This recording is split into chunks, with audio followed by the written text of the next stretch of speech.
Very welcome, everybody. Hello, and welcome to the latest edition of ScreenDaily Talks. I'm Matt Mueller, the editor of Screen International, and today I am joined by the new festival director and the head of industry for International Film Festival Rotterdam, which kicks off the first of two separate events it has planned for 2021 this coming Monday. Vanja Kalajercic joined as Rotterdam's new director last March, right at the start of pandemic lockdowns, and with the festival's 50th anniversary event to start planning. Vanja was previously director of acquisitions at Mubi and also served as head of Holland Film Meeting. Marit van den Elshoot has been heading up IFFR Pro and overseeing all the festival's industry-related activities for a number of years, including the Cinemark, Co-Production Market, and the Hubert Bowles Fund. They're going to take us through how the pandemic influenced their decision-making in structuring this year's festival program and industry activities, as well as sharing their own highlights for what's in store for audiences and industry.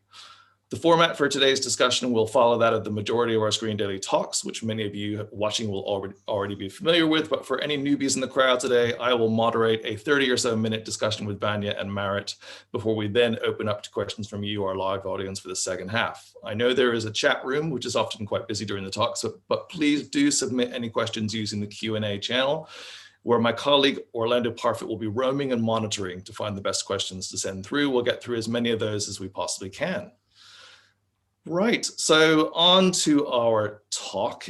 And Vanja, I would like to start with you as the new festival director for Rotterdam, joining last March, your arrival coinciding with the start of the pandemic. Can you just begin by telling us a little bit about what your initial vision for Rotterdam was when you joined as the new director, and whether that vision has evolved at all, over the course of the year and as you head into your first edition?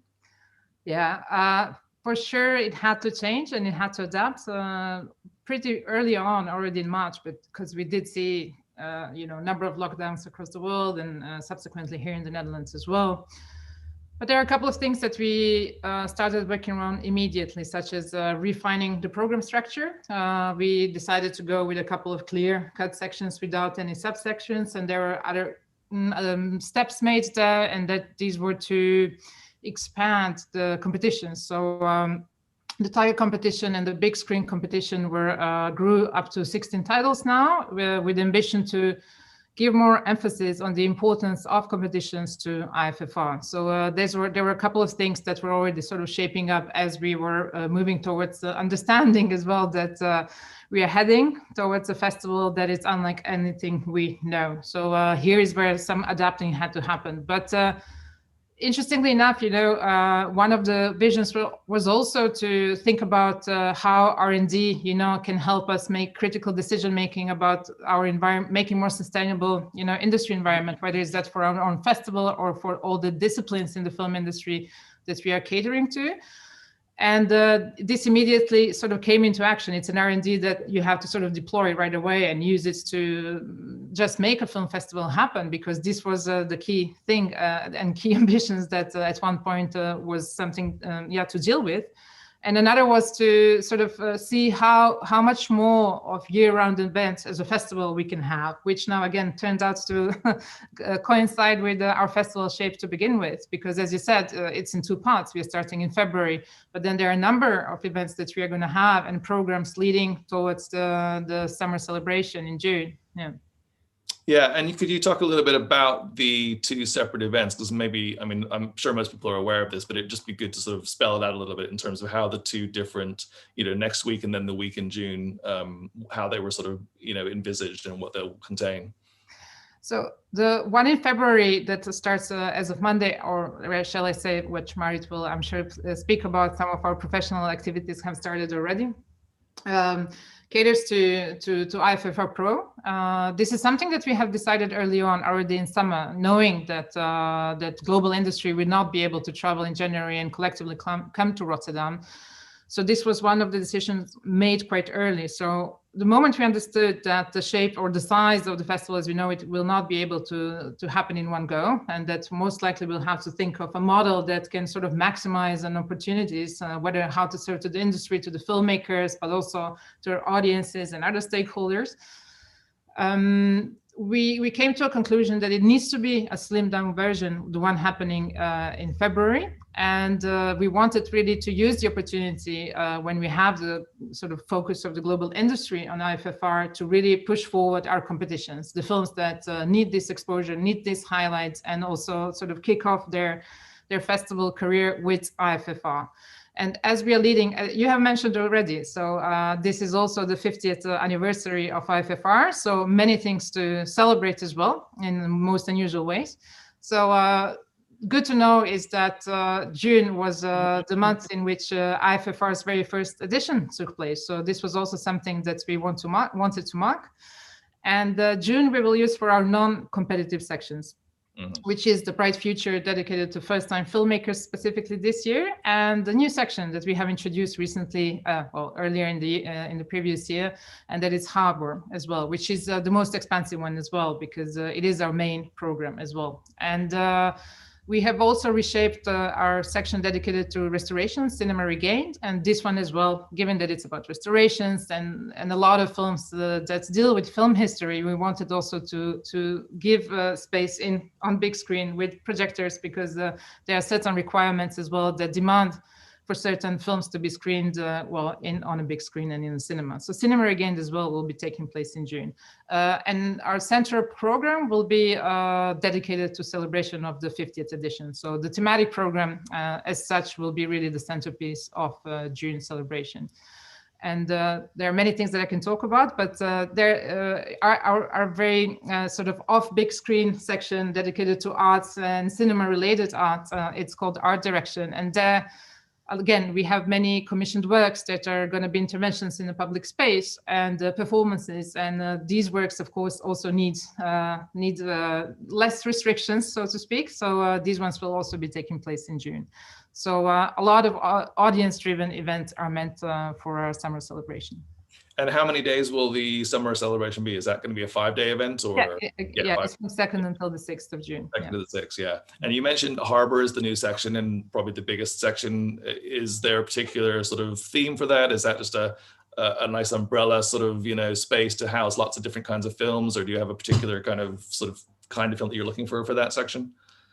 It's really the most expansive, as we said, and really stands for sort of a safe haven or inclusive free port for plurality of voices. It will be a section really dedicated to surprises and discoveries and such, and sort of a multitude of cultural voices that we can also see in Rotterdam because of its port and how this movement goes as well. So this is something we wanted to do, also to dedicate it to this city as well. Yeah, and it's multicultural aspects.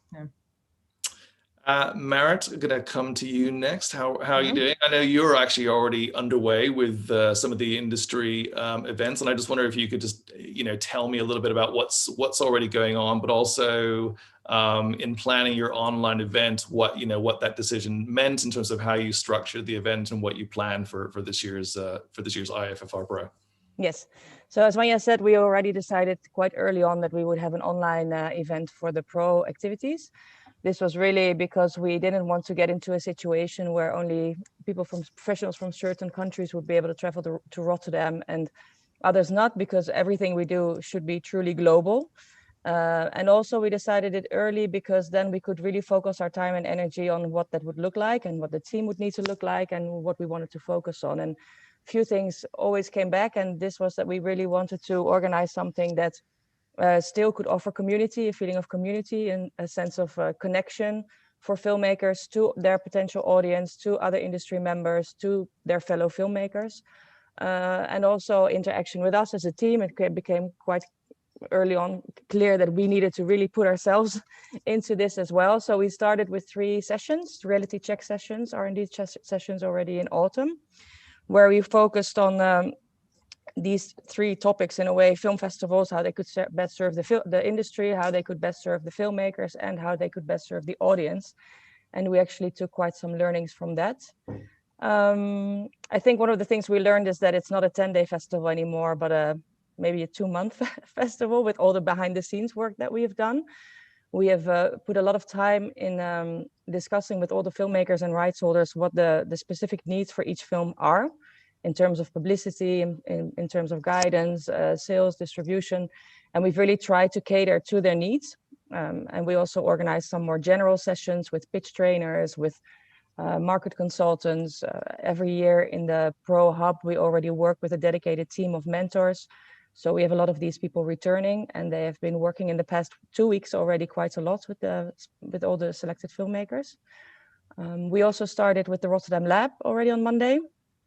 And this has become a 2-week program, which is quite ambitious, but we are dealing with producers from Tokyo to LA. So we had to cover all the different time zones in the world.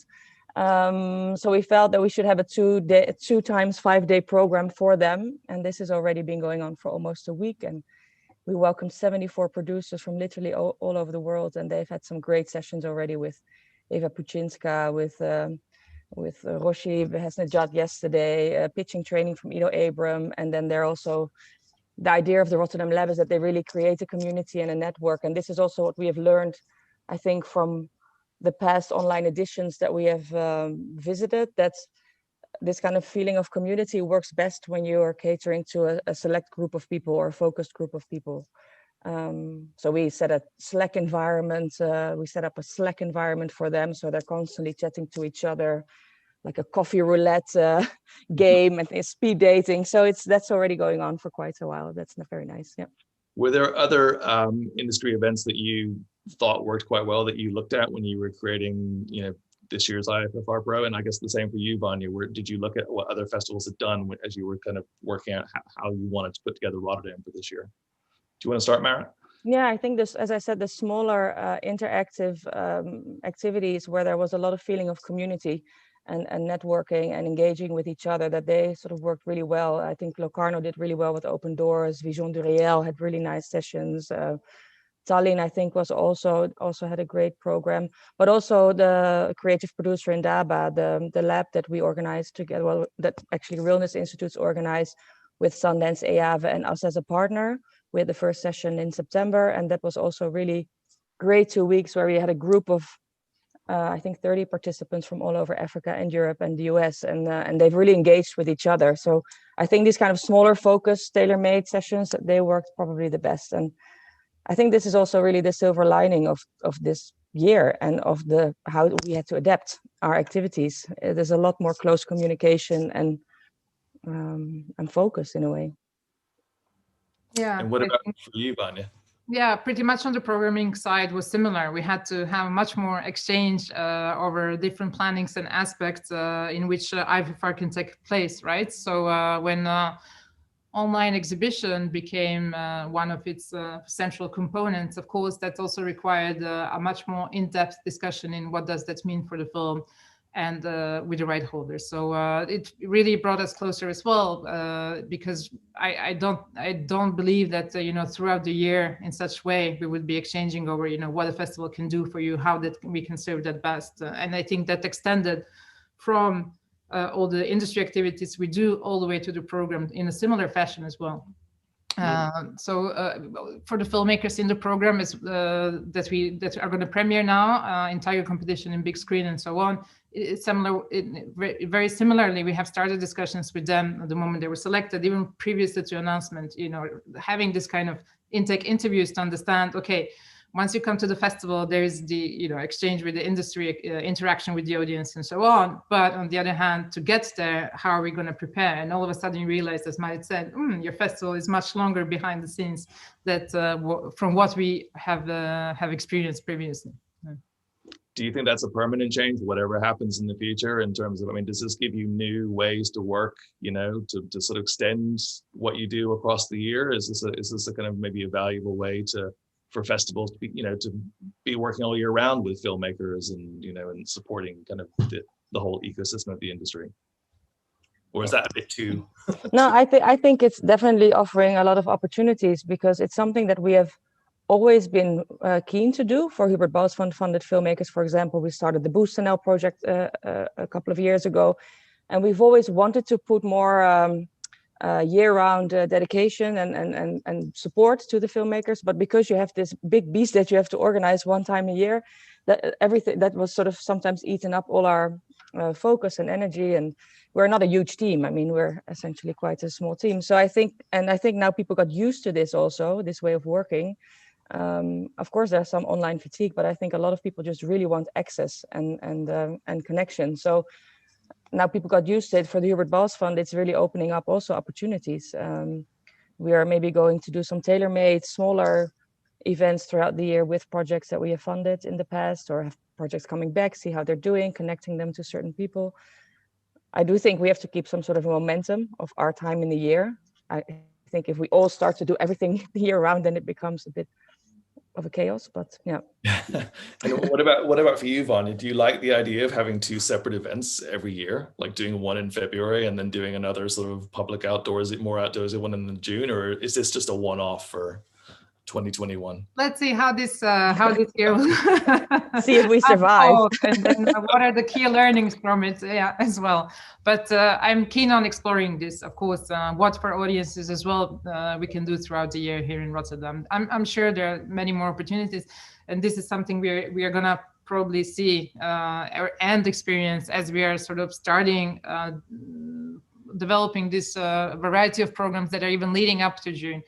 I think it's something we also touched upon in many discussions, but we want to also work, with the local community of cinemas as well as they're reopening, to bring the audiences there as well, because this is also a major campaign to have and to run.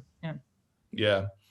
Could you talk a little bit about the whole screening side then of this year's festival programming, in terms, obviously, at one point I'm sure you imagined you might be able to have physical screenings during this week or next week, but now obviously probably that's not going to happen, or I'm sure it's not going to happen, because I'm sure you're in a very strict lockdown like we are, and how what that meant in terms of pivoting to obviously the online ticket sales, how that's going to work for your local audiences, etc.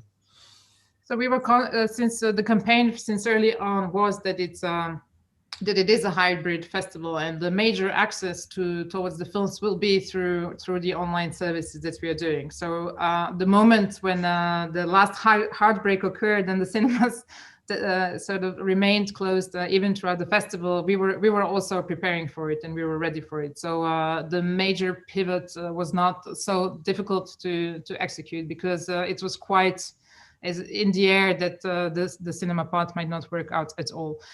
And also to mention, our government has restricted the access to cinemas to 30 people only, meaning that for us, this in the sense of the ticket sales, that wouldn't create a big difference, right?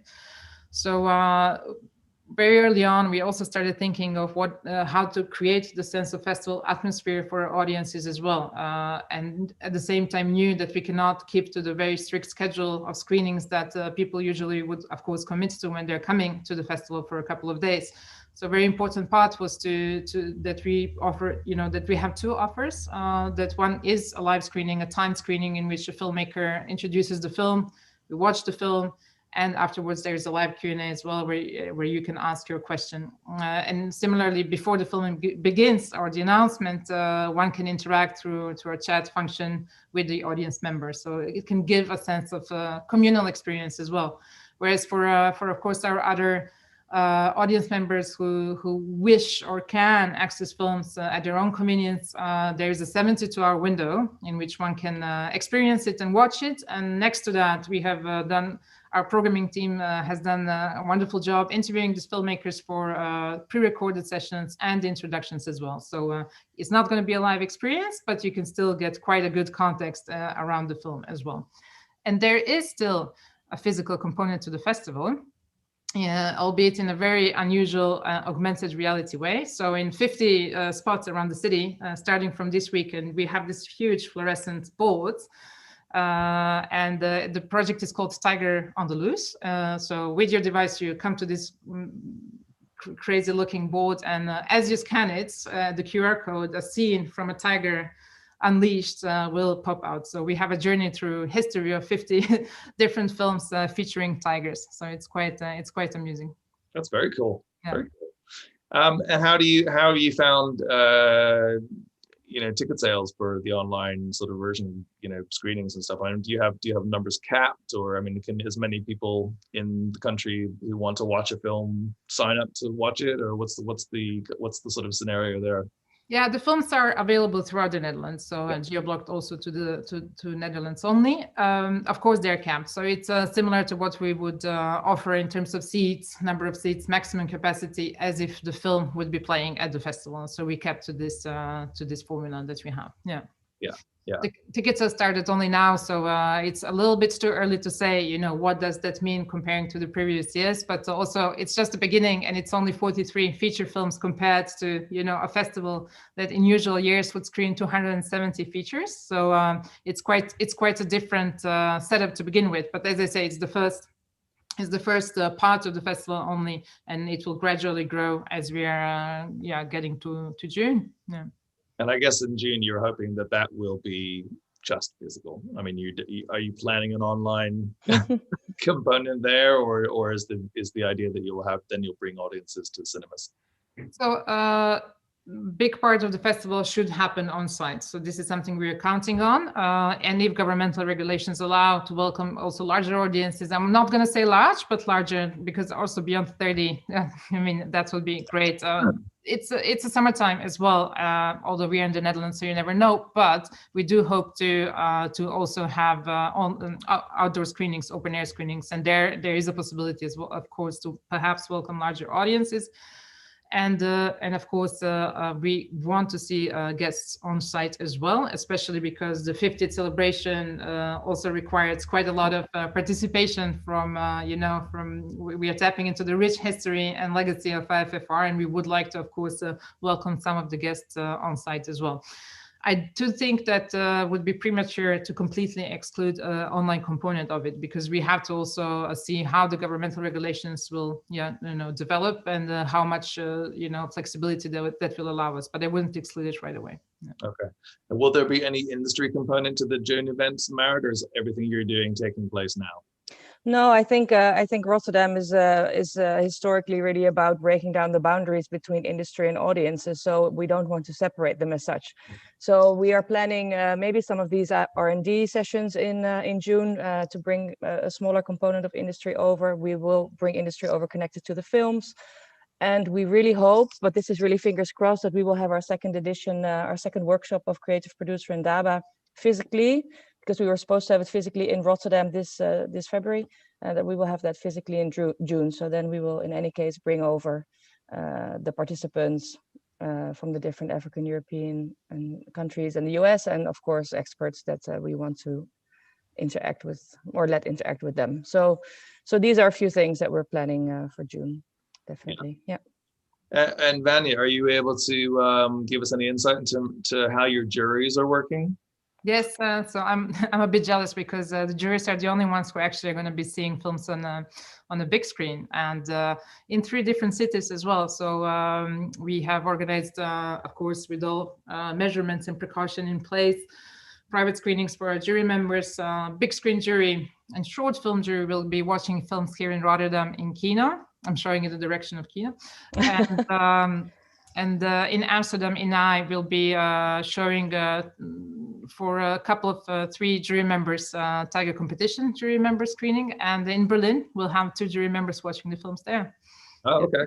Okay. Yeah. Together. They'll be watching the films together, or in the same room. Yeah. Cool. When do they get away from each other? From away. Yeah, exactly. Yeah. One sits in the first row and one in last. This is the new. And then alternate. Yeah. Fantastic. And were there any challenges that you faced in terms of programming this year? I mean, did you have more submissions than normal? And, what was the situation for you and the programmers in terms of pulling the program together? Yeah, we didn't know what to expect in terms of submissions. So, is this going to be, are we going to have to sort of search for films more than usual? But actually, the submissions were exactly the same as in previous years. There was no shortage of films or great films to put up this. We were not struggling to put up the competitions together, not at all. However, of course, the moment the festival has sort of decided that the online will be a component of the festival that we cannot go without, we had some films have decided to opt and wait for a possibility when this festival or any other festival will be able to show it back to the big screen. But it was a minority, I must say. I didn't know what to expect there as well. We have had a lot of conversations with filmmakers and companies. Marit and I did a lot of them together as well. So the sort of the preparation part, was always there. And we were not an isolated case either. There are a lot of festivals who have opted for this. Sundance just will start, in a day. And yes, so there was we were positively surprised how a filmmaking community in general has reacted to it and embraced it and decided to sort of go on this journey together with us. Yeah. And how can you talk a little bit about selecting Riders of Justice as your opening film? I mean, I haven't seen it, but I was reading Screen's review earlier. I don't think I'm allowed to say anything about it because it's still embargoed, but it just sounded like a title I'm very much looking forward to seeing. Yeah, it's we really were very happy when we came to this film. It was a very quick and easy decision to decide to offer it the opening slot. Also, Anders Thomas Jensen is a filmmaker who is returning to Rotterdam. His previous film, Men and Chicken, did very well with the audiences, with the critics, and here he's bringing back the ensemble cast, albeit in a very different setup. And he has this rare ability, I think, of integrating in his films topics that are reflecting on our reality, perhaps even too much, and are very timely, because he speaks about the rise of right-wing nationalism and manages to sort of embed that in a genre, together with genre elements and a dark sense of humor that kind of puts you on the spot, but then opens the film up to so many different perspectives. So and it has this crossover potential as well. So for us, it was really a no-brainer, so to speak. And having Mads Mikkelsen starring in it also certainly helps a lot, especially after winning the European Film Academy Award. Yeah, absolutely. How's the how do you plan? I know you sort of talked earlier about you've been filming Filmmaker Q&As to run before the screenings or after the screenings, maybe before the screenings. Is there any other way that you're going to involve filmmakers during the event next week? I mean, are you going to be doing any live Q&As, or is it all pre-records? We're going to do, for almost every film, we'll have a live introduction and a Q&A. So we really wanted to sort of bring this possibility that the audience can interact as well with the filmmakers. Our programmers have pre-recorded also Q&As as well, conversations, and those can be always accessed. But we really didn't want to, lose the possibility of this for filmmakers as well, especially when it's your world premiere, to have the possibility to interact with the audience as well, because those first reactions as well and questions are much appreciated. Yeah, maybe good to add is that we're adding some of the pre-recorded material to the films on festival scope. So I think 62 out of 66 films are available on festival scope, and they will have some additional material of the pre-recorded introductions and Q&A for people to watch as well. Yeah. Fantastic. And Vanya, I understand you're actually doing quite a few of the Q&As yourself. Is that right? For the Tiger filmmakers? I will be doing daily conversations with Tiger filmmakers. So we are starting on Monday. Yeah, so in each conversation, it's going to take about an hour. We'll have 4 filmmakers in each of these sessions. I'm really looking forward to meeting them. Although we met them already. we started with sessions quite early on, but more internally to create this atmosphere between the filmmakers themselves and also with the programming team and so on. Yeah. Was it complicated working out which 4 to put together and which 4 to do? Ultimately, it boiled down to the logistics. Yeah. Ultimately boiled down to the time zones. We first, of course, had the submissions, maybe thematic, this and that, and then when you realize that from between LA and Australia, it was not possible. So we had to do it. Yeah, very much in line with that.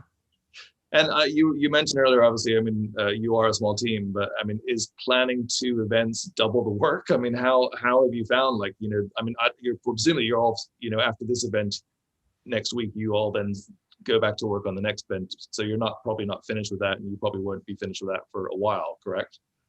It's almost like creating a whole nother festival for like 3 months later. I think the good thing though is we have a lot less late nights, and we drink a lot less than at a usual festival probably. So we're all staying very healthy. Oh, well, I mean, I'm sure those of us who've been to Rotterdam, I'm sure will miss that part very much. No, I'm joking, but I guess the work is just very different. So, but this is something that we will take in consideration, right? Towards June as well. We'll use different teams and people and some of the same. And, yeah.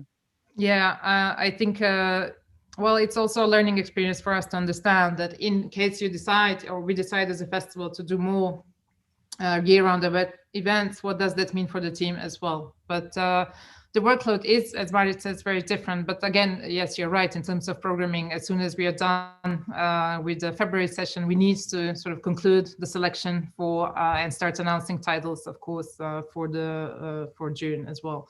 And big part of selection has already, of course, been done. So already, as we finished with February edition, by the end of the month, in early March, we're going to announce the first sort of bulk of the program as well, and then slowly finishing the thematic ones that are related to more collaborations with external curators as well and guests. Yeah, and will Harbor contain more commercial titles, perhaps, or titles that came out of Berlin or were or selected for Berlin? I mean, I suppose you don't really know yet, but I mean, have you already made some choices for Harbor or for the June? We will introduce about 10 to 15 present 10 to 15 Harbor titles already in our first announcement.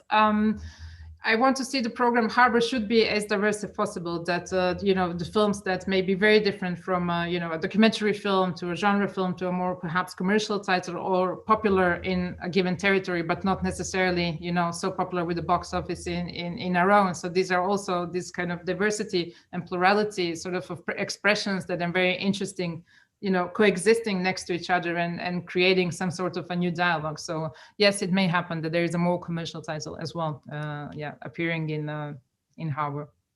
Yeah, and Marit, I mean, did you spot any interesting trends this year in terms of the projects that were submitted for the co-production platform? And I know obviously, everyone was talking this year about, in some ways, the pandemic was great because we were able to develop our projects so much deeper than we normally would do. But I just wondered, did anything interesting come out of, the kind of projects that were submitted this year? Well, yeah, I think that part about development is actually sort of right. When we had the autumn round for the Hubert Bals Fund, we received twice as many applications as usual for this specific selection round. So that was already quite interesting to see. I think we did see for Cinemark that we had a similar amount of applications as usual, I think slightly more. And a lot of them were really, really well set up. Like the projects were really well structured and indeed maybe a little bit further developed. We also saw some people bringing back projects that we have seen before in labs or markets already. One of the things that we really discussed with our selection committee is that for this online space, we really had to look at the state of the project and what we could offer the projects as well. In this kind of different setting where there's less chance for chance meetings and everything has to be quite focused and tailor-made, which is in a way really good because we already were used to this tailor-made kind of structure, working with mentors for each project in the weeks prior to the market. So we just continue to do that, which is nice. But at the same time, the chance meeting is also very important. So that was a thing that we really discussed throughout the selection meetings. And I think themes that came up are really identity, belonging, a lot of the themes that we see now currently also that we are dealing with as humankind. Where's home and yeah. Are producers feeling optimistic, do you think, about being able to shoot this year? I mean, I suppose it depends on what part of the world they are, right? Because obviously Asia is probably a little bit more open than we are in Europe currently. Yeah, I think they are. I think a lot has happened also on the production side in the past year. I mean, many producers have been resilient and have continued to shoot or have had to delay shoots, but still managed to do something.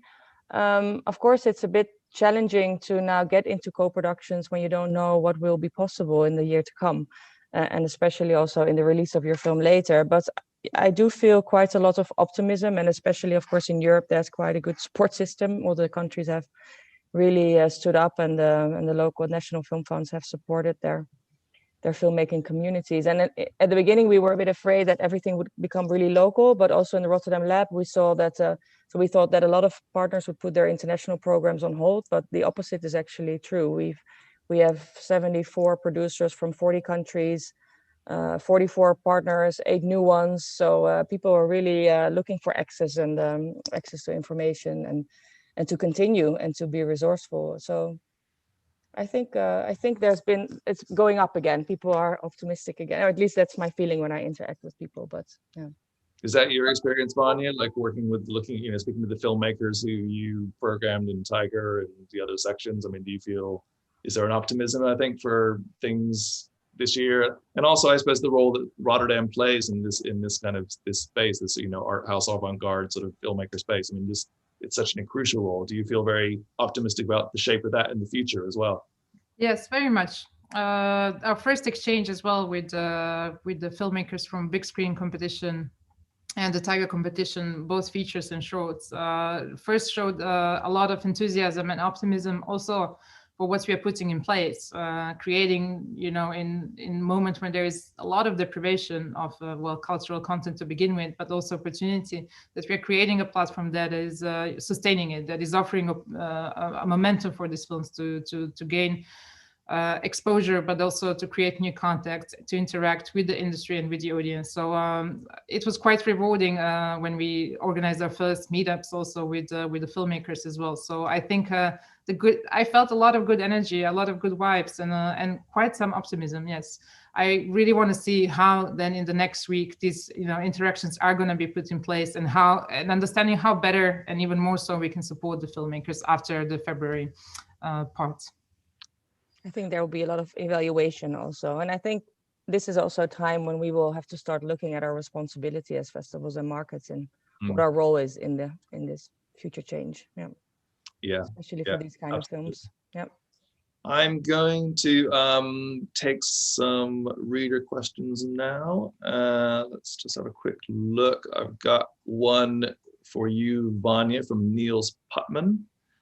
He asks, as being affiliated with Mubi in the past, is there any experiences, knowledge nurtured there that have proven to be extra welcome now with the festival forced to blend into some sort of VOD platform as well?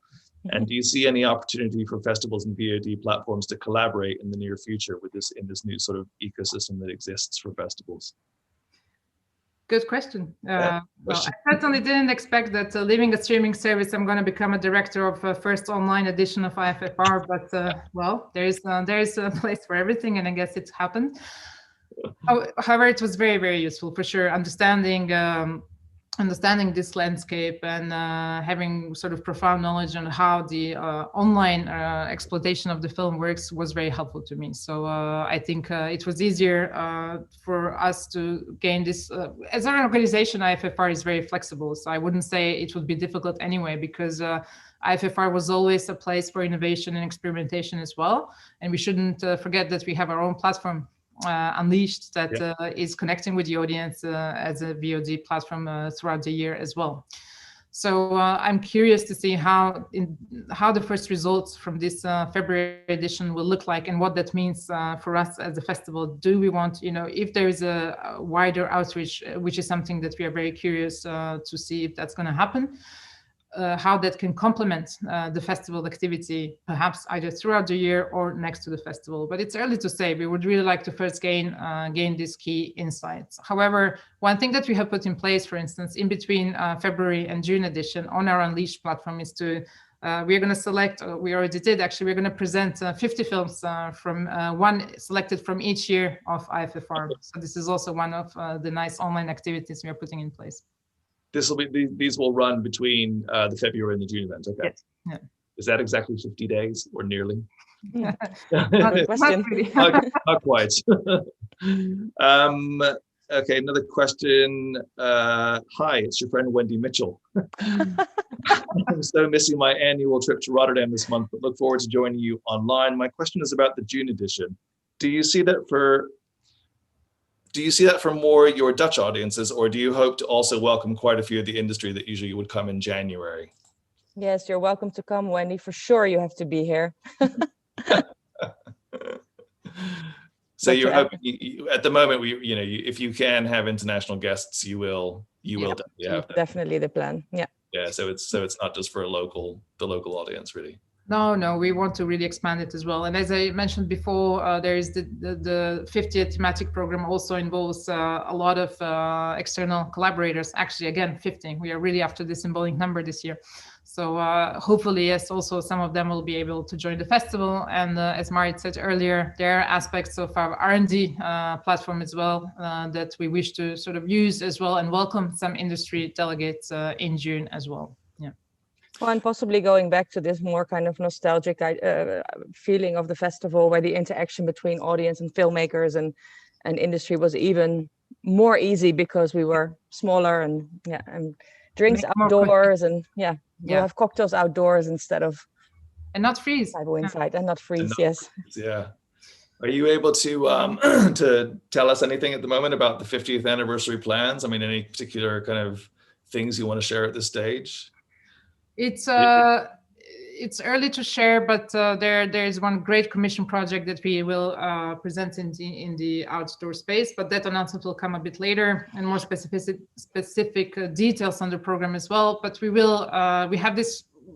The central thematic program is now under the working title called 25 Encounters, in which we are putting in pairs 50 personalities, luminaries of IFFR, Tiger winners, former directors, projectionists from the, who were part of the festival for decades, and also bringing on board some new figures, whether they come from arts, film industry, or somewhere else, to enter into these dialogues as well under certain themes that we are examining, that we are talking a lot about here now, is what is the position of the festival. So we from more logistical or technical questions to more metaphysical as well.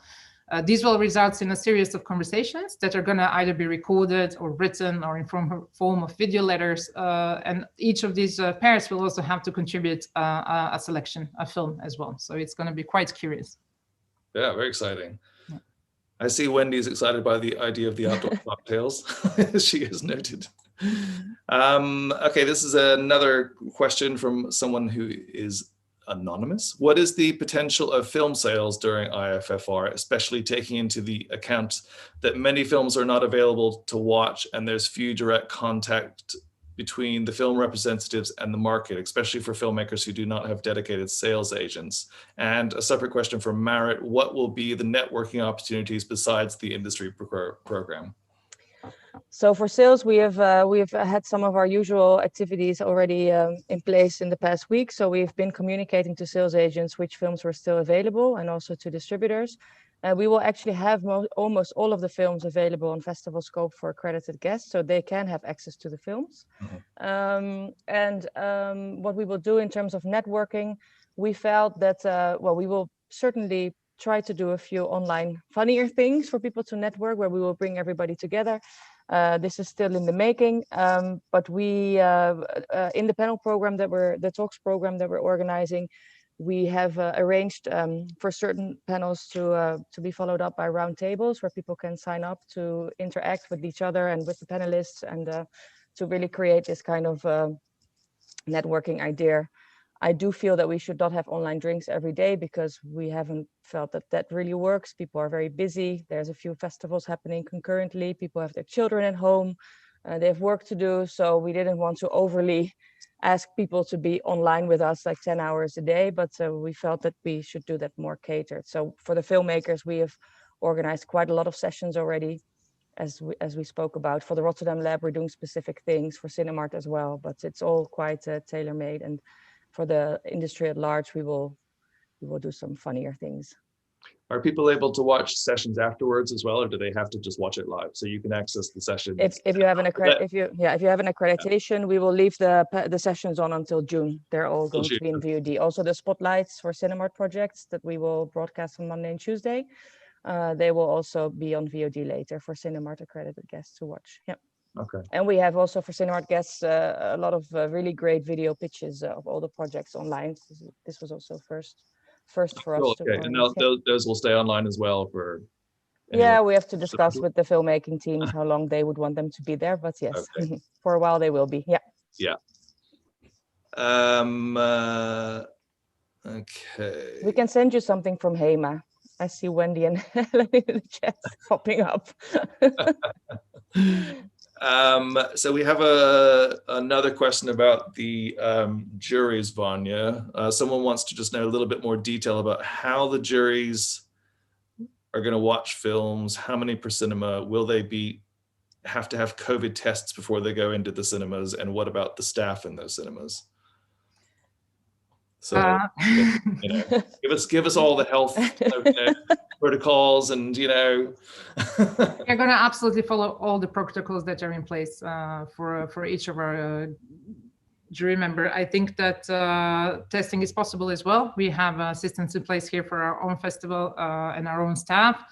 For Germany, I will have to talk to our head of guest service, because I don't actually know if in Berlin we have the same system in place. But we are talking to our jury members about safety protocols and the staff that is helping to make these screenings constantly. So that is something that we are very committed to. And screenings are in rooms that allow jury members to really sit far away from each other. So we were actually not joking about that. And we will never have more than 5 people actually in a cinema. And that only goes for big screen jury, because for the other ones, it's going to be 2 or 3 max in per screening. We are going to have about 3 to 4 screenings a day. So with the staff, we have already went into very sort of nuts and bolts of how to best go about it. So this all has been already done. Will your juries be meeting on a daily basis over Zoom to talk about what they've seen, or are they just going to do one big meeting at the end? We're gonna do more conversations there. It's about 16 films in the Tiger competition, so there is more to discuss. So I think it's good to have a couple of moments throughout the process for jury to discuss. So we're gonna meet, of course, all together to welcome the jury when they start with the screenings. But most of the jury, so big screen jury and Tiger shorts, they're together, so they can have an ongoing good discussion all the time. Whereas for the Tiger feature films, one part of the jury is here in Amsterdam and the other in Berlin. So those connections, will be over Zoom yet again. But I think it's nice that even in Berlin, 2 jury members are together.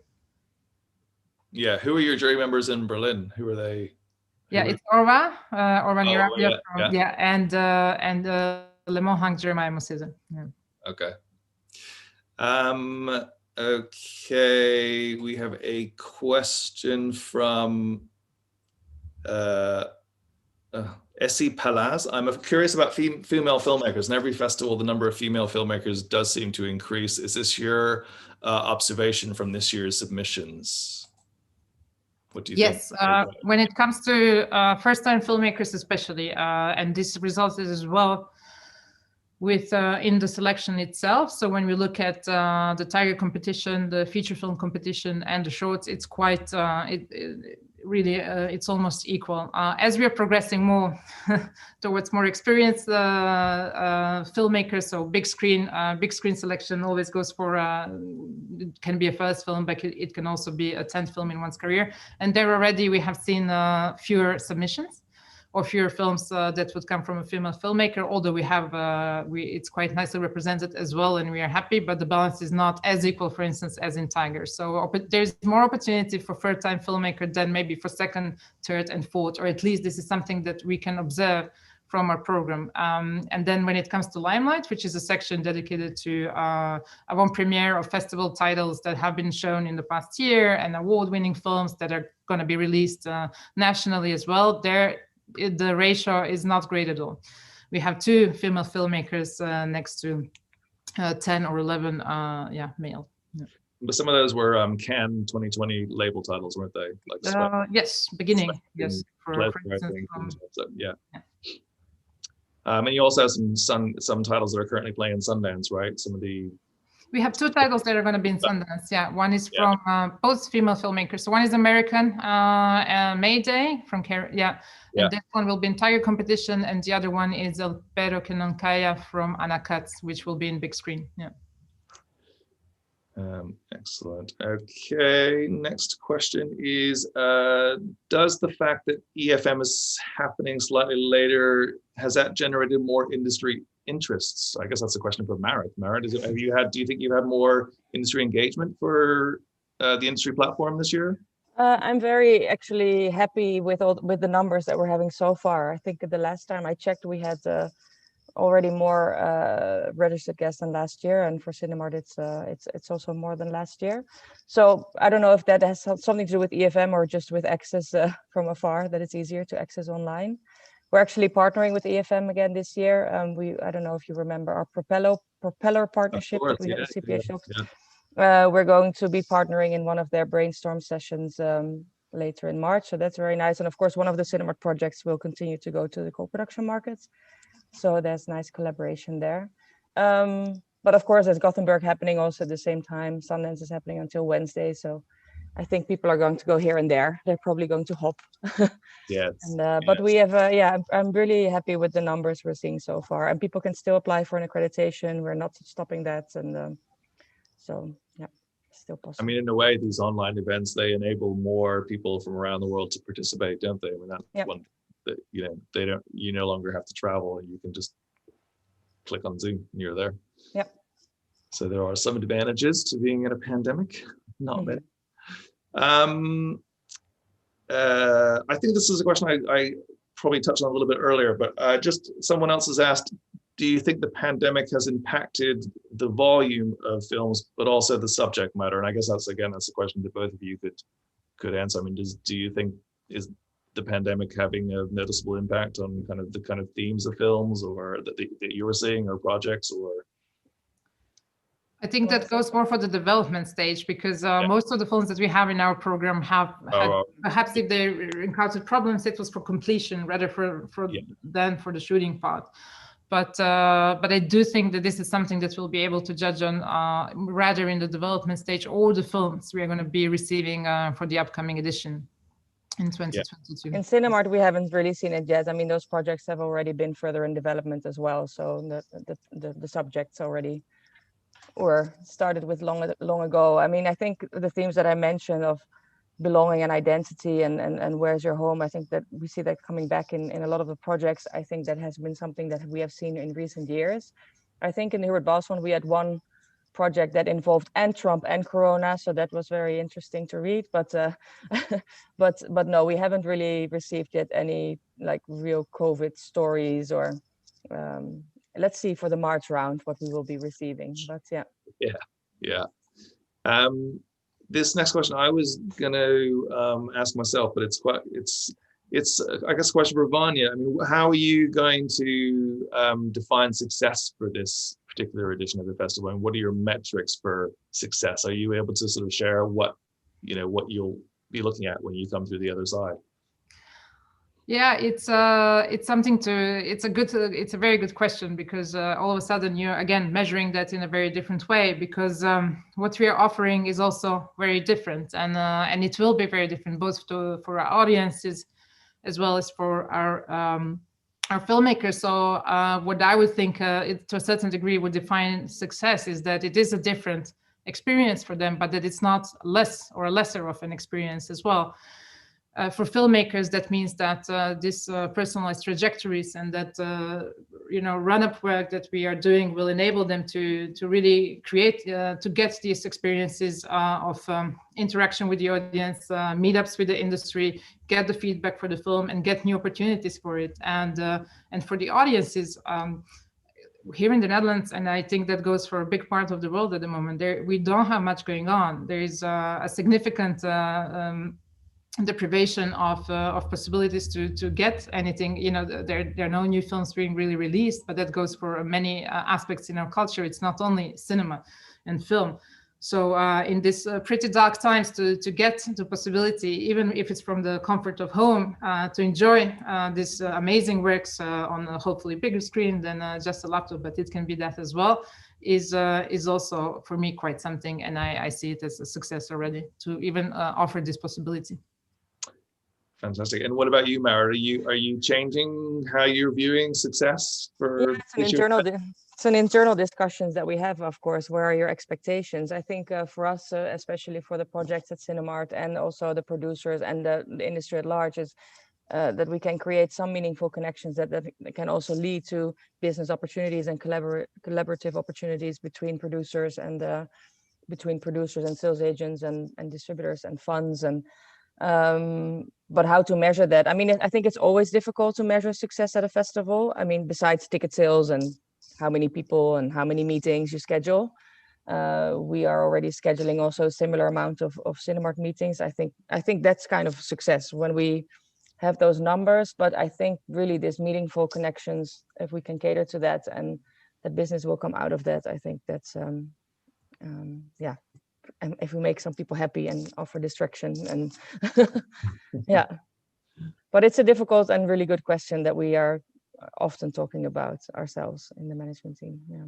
Did you receive additional support from local government to put on 2 events? I mean, was that I guess that was a discussion that had to be had, right? Did you have to, if you're putting on 2 separate events, it's probably not double the cost, but it's certainly, it's 2 big events at 2 different times of the year. How did you navigate that? Well, we did have to work with the existing budget for it. So this is also the result is that we are not going to have as many films as we would have in a usual year. But this is also because the accessibility is different. And then secondly, we had to, of course, it's a different time in a year in which we are also spending money, and our revenues are going to be lower as well. So the part that we had to discuss with the government a lot is that compensation, of course, for lack of income due to the lower ticket sales. Yeah.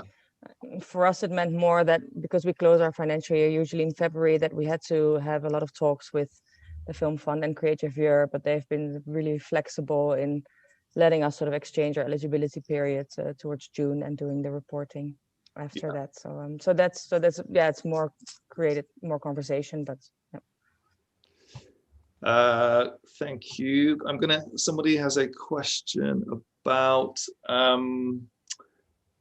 do you have any data on approximately how many films from the Arab world were submitted for this edition? And do you think it was more or less submissions from the MENA region than in previous editions? Any figures on that? No, I don't have the figures by heart. It will be something that I can absolutely check later on. But I know that it was not lesser than usual, actually. Yeah. That's for sure. Yeah, because we had and we have great from MENA region. We have 2 titles in Tiger competition that I'm immensely proud of. Also because they are displaying a very different storytelling. That's what we would, especially here in this part of the world, we have this preconceived idea. So how a film, from the Middle East should look like, and it's completely breaking these boundaries and offering us something quite exceptional. So both it goes for Agatmus and Black Medusa are titles that really impressed us a lot this year. Yeah. So it was a strong presence, but in terms of exact numbers, I wouldn't be able to say right now. Yeah. Next question is from Helen DeWitt. I'm a big fan of all things Rotterdam, and I'm particularly interested in and enjoy the experimental artist music and film program. Will there be something similar in June? Yes, we are going to start the festival actually with performance programs that are especially again commissioned for the 50th anniversary. Yeah. And usually all of performance artists are filmmakers and artists that we have featured in our Tiger short film competition or some other programs. So I'm sure a lot of you are very familiar with. And then from this program, the short film program as well, and the arts directions, we are planning quite a lot of activities that are going to exactly present that it's very close to all of us at IFFR, sort of blending this boundary between cinema and arts and, putting it all in musical events of performances. So quite a lot of it will be happening in June, yes. Okay, and I think we have time for one more question. And well, it's a big one. Let's go for it. What do you think about film festivals is going to be permanently changed as a result of the COVID pandemic? They're going to be permanently adapting. I think this is something that festivals do, but this crisis has served as a catalyst for that. So what we were saying before, something that was an R&D process that we're reflecting upon and would be put in place maybe in 3 years' time is now already being put in, it's already out there. So that conversation and decision making has been accelerated for sure. We are here to really cater to the film industry and connect amazing works with the audience and the industry. And I think now that we have no physical access to that, even more so because of this deprivation, we realize how festivals and their position is more vital and necessary than ever. And what Marit was saying before, the value of informal encounter is crucial as well for many further developments in one's career, of a film, of negotiations and whatsoever. So I think this is something that we became even more painfully aware of, and how relevant this is for festivals. Marit, do you have any thoughts on this before we? I agree completely. I think we will look at a lot differently at collaboration between festivals and markets also in the future. I'm hoping that there will be more openness also to do so. So that's really something that I hope we've seen this happening in the past year, and I hope that this is something that will stay. I mean, even for us in the Netherlands, we work together with the 4 main festivals to create this online environment that we're working from, and that has been also a very enriching experience. So, yeah.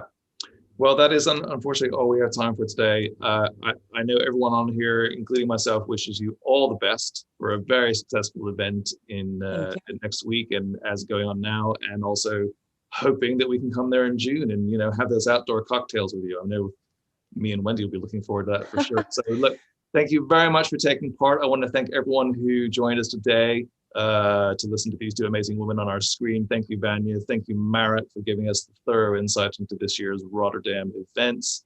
And if you're kind of not able, or if you want to watch this tomorrow, it'll be available on ScreenDaily.com, as all our talks are. So if you missed anything or you want to share this talk with your colleagues, please check out the site tomorrow. Vanya and Marit, once again, thank you. Best of luck in the edition.